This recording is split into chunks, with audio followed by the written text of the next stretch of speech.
Hello everyone. You are about to hear a brief retelling of the movie Rust and Bone. Enjoy the movie. Ali is an unemployed man with a 5-year-old son in his arms. He heads to the south of France, hoping to find work. The boy asked for food and Ali went through the carriages where he found some uneaten snacks and fruit. That's how the father and son had lunch. Having arrived in the resort town of Antibes, they first of all looked at the Côte d'Azur. Then Ali went to a hardware store where he stole a camera. Ali's sister Anna lives here. The homeless were picked up by her husband, Richard. The family also lives poorly. They eat stale food, which the girl pulls from work in the supermarket. The woman returned home and was not particularly happy to see relatives. Ali says that he had little contact with his son, but decided to take him away from his mother because she used the child to transport drugs. The guests were placed on the floor of the garage. Ali had been boxing since he was 6 years old, so he managed to get a job as a security guard at a nightclub. Some scumbag jumped a girl and smashed her nose. Ali offered to call her a cab, but Stephanie refused, so he decided to drive her home himself. In the car, Ali said that the girl was dressed like a prostitute, so it's no wonder she was being harassed. The man asked for ice to put on his swollen arm. After the fight, it turned out that Stephanie lives with her lover and he had no idea that his girlfriend was having fun at the club. Looking at the photo, Ali found out that the girl works at the dolphinarium with the killer whales. Simon demanded that the intruder get out of here. Ali started to get bullish, and although Stephanie asked him to calm down, she then pointed out to her lover that he was weak and the bouncer easily shut him up. Many spectators came to watch the show with the killer whales. Stephanie is the most experienced among the trainers and enjoys her work a lot. However, during the show, one of the predators attacked Stephanie and she fell bloody into the water. The girl woke up in a hospital room. She threw off the sheet and saw that her legs had been amputated below the knees. Stephanie panicked and fell off the bed and crawled to the exit. Stephanie's fragmentary memories let us know that the killer whale smelled blood and bit her legs off. Stephanie is depressed. She doesn't speak to her friends or family. Once she stashed a scalpel, but it was taken away in time before the patient harmed herself. At the same time Ali resumed boxing training, he met a fitness trainer and immediately secluded himself with her in the locker room. Completely forgetting about his son, who should have been picked up from school long ago. This is the third time in 2 weeks and the teacher threatens to call the police next time. Ali now works at night as a security guard in a supermarket, where his sister helped him to get a job. The man had been leaving Stephanie his phone number, so she decided to call him. He saw a report about what happened to the girl. Stephanie was sitting in the middle of the room in a wheelchair. She had lost track of time from her hands. Her insurance is paying for her housing for now. Various people come in to help around the house. Suddenly the apathetic girl froze in place and, coming to her senses, complained that she stinks. Ali decided to take Stephanie outside. At first she refused. The girl was ashamed to show herself in public like that. For the first time in months Stephanie saw sunlight. They stopped at the beach. Ali wanted to go swimming. Stephanie understandably refused to keep the company, but her love for the sea overpowered her. She asked an acquaintance to carry her to the water. Despite the lack of legs, Stephanie confidently held onto the waves and even managed to swim quite far away from the shore. It gave her back the desire to live. At home, she didn't close the curtains again and turned the music up to full volume. Stephanie decided to go through her closet and give her friend all her dresses and shoes. A colleague shows Ali a tape of a street fight without rules. He has already participated in such fights. A martial technician came to the supermarket and noticed that Ali was interested in fighting. He offers the security guard to earn money. A gypsy organizes underground fights, so why not show what he can do? Ali immediately tells Stephanie about his intention. She is amazed that his friend is going to risk his health for only 500 euros. She'd rather give him that money than Ali not to fight. But he wants to fight because it's fun.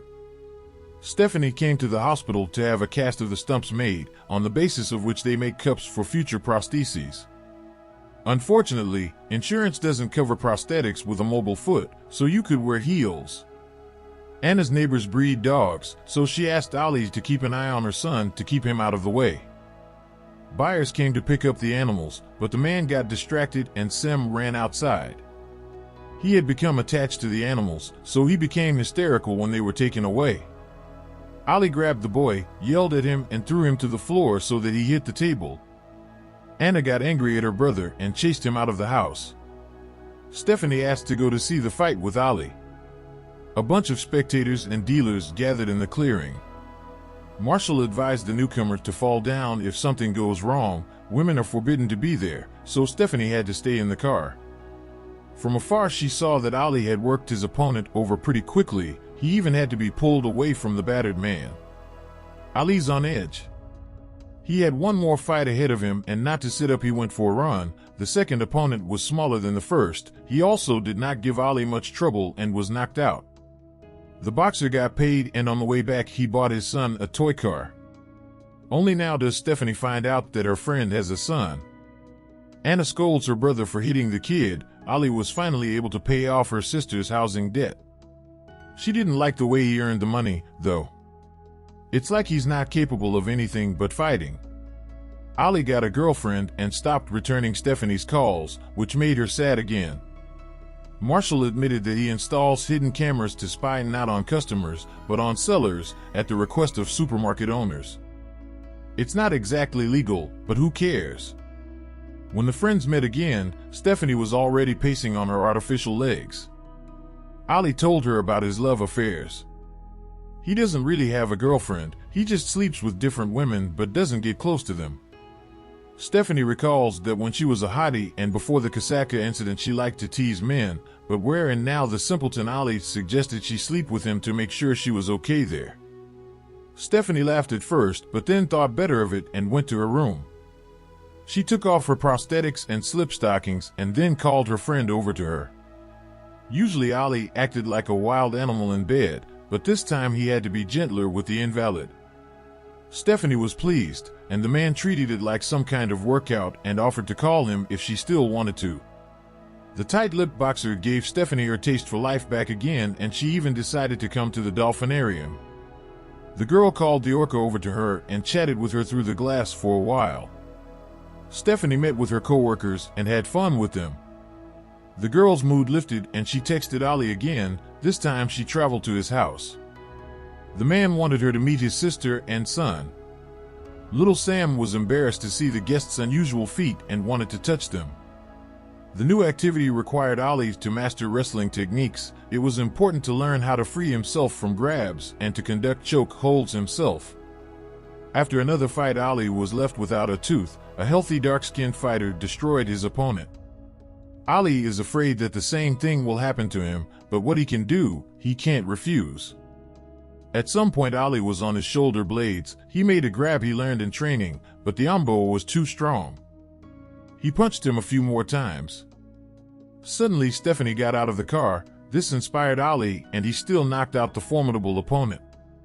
To celebrate the victory, friends came to the club, where Stephanie looked at the legs of the dancers. Ali offered her also to go on the dance floor, but her friend refused, and then Ali went to dance with other ladies. One of them, the boxer, took off and left Stephanie alone in the club. The girl was upset and began to get drunk behind the bar. There she began to egg a certain peer. He was refused, and seeing the prostheses began to apologize to Stephanie, thinking that it was about them. The girl freaked out and threw a glass at the man, breaking his face. In the morning Stephanie came to the beach and saw Ali asleep at the table. She is jealous of her friend. Ali does not understand what the problem is and why Stephanie is hitting on him. The girl wants attention and respect.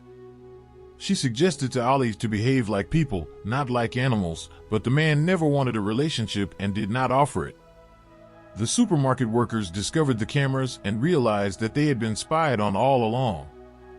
Marshall ordered Ali to take away all the equipment, and he began to be filmed on his phone. One of the female employees was kicked out of the store in disgrace.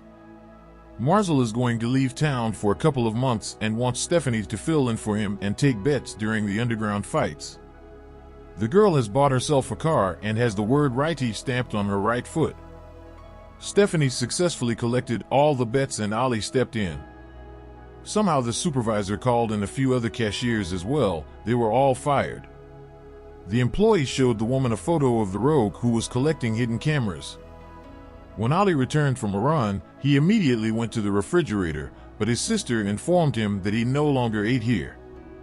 Surveillance cameras were installed in the pantries. She and other employees were fired for taking expired food. Anna sheltered Ali, took care of his son, helped him get settled, and he did this to her. Anna hit her brother. Ali freaked out and threw the table back.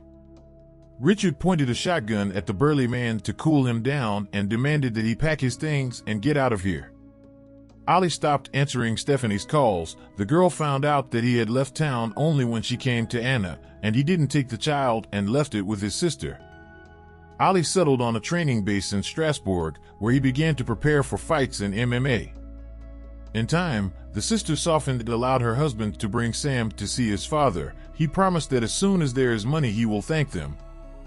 Father and son went for a walk in the winter forest and came to a frozen lake. Ali went to take a leak and left the child alone. At some point Sam fell under the ice. The father did not even hear it.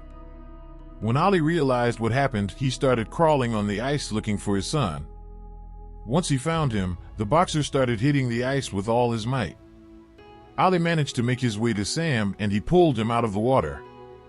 At the base of the mountain, father came running when it was already evening. Now doctors are fighting for the life of his son. The man was by Sam's side the whole time. That same night Ali called Stephanie. He told his friend that the boy had already regained consciousness and he had shattered the bones in his arms. Stephanie had called to let Ali go. She only wanted to know the boy somehow, but the man had asked not to leave him. The 3 hours that Sam spent in a coma completely changed his attitude towards life, and Stephanie did not abandon Ali. She was present at the fights in which the fighter won the title, but they do not know how long he can continue his career. Then on the ice he broke his hand, and sooner or later the pain will return, but now he has a real family.